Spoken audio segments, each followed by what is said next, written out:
ഇന്ന് നല്ല ടേസ്റ്റിയായ ഉഴുന്നുവടയുടെ റെസിപ്പി കണ്ടു നോക്കാം.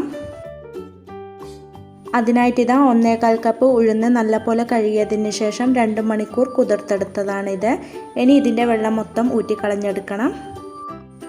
ഇതിപ്പം വെള്ളം മൊത്തം ഊറ്റിക്കളഞ്ഞെടുത്തിട്ടുണ്ട്. ഇനി മിക്സിയുടെ ചെറിയ ജാറിലേക്ക് കുറേശ്ശെ ഇട്ട് കൊടുക്കാം.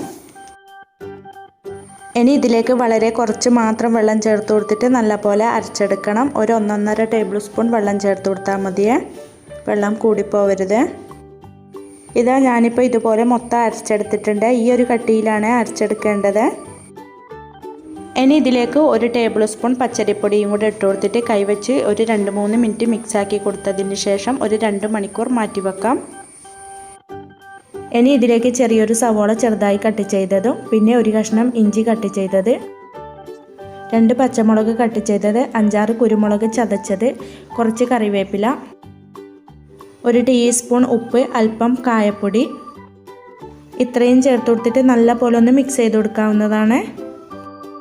ഇനി കയ്യിൽ വെള്ളം നനച്ചതിന് ശേഷം ഇതിൽ നിന്ന് കുറേശ്ശെ എടുത്തിട്ട് ഇതുപോലെ ഒന്ന് ഷേപ്പ് ചെയ്ത് കൊടുത്തിട്ട് നല്ല പോലെ ചൂടായ എണ്ണയിലോട്ട് ഇട്ട് കൊടുത്തിട്ട് മീഡിയം ഫ്ലെയിമിൽ ഫ്രൈ ചെയ്തെടുക്കണം.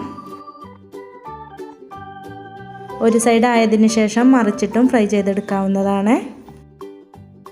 അങ്ങനെ തട്ടുകടയിലെല്ലാം കിട്ടുന്ന പോലത്തെ നല്ല മുരിഞ്ഞ ഉഴുന്നുവട ഇവിടെ റെഡി ആയിട്ടുണ്ട്. എല്ലാവരും ഇതുപോലെ ഒന്ന് ട്രൈ ചെയ്ത് നോക്കാനും ലൈക്ക് ചെയ്യാനും കമൻറ്റ് ചെയ്യാനും സബ്സ്ക്രൈബ് ചെയ്യാനും മറക്കല്ലേ. Thank you for watching.